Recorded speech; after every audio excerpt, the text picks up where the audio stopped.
So Ronnie joins the likes of John Higgins and Ray Reardon, Steve Davis and Stephen Hendry as a four-time world champion in the modern era.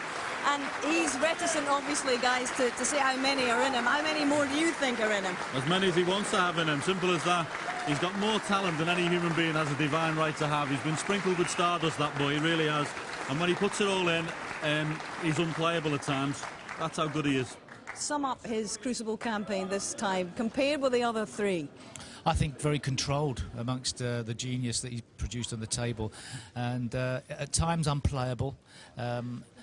At his worst moments in the event, he was controlled, his safety was good, everything was really in place. And obviously he's praised Steve, he's a sports psychologist, and from my perspective that's the best ever Ronnie O'Sullivan we've seen at the World Championship. Now Ali Carter is joining Jimmy White and Matthew Stevens with an unwanted tag at the moment as the only guys to have featured in multiple finals and not one yet. But what has he proven to himself and to everybody else watching here this campaign, John? Well, he's certainly good enough to compete. He shouldn't be thinking about flying an aeroplane. He should be thinking about playing snooker, because he's certainly good enough. And listen, he's lost in 2 finals to a genius twice.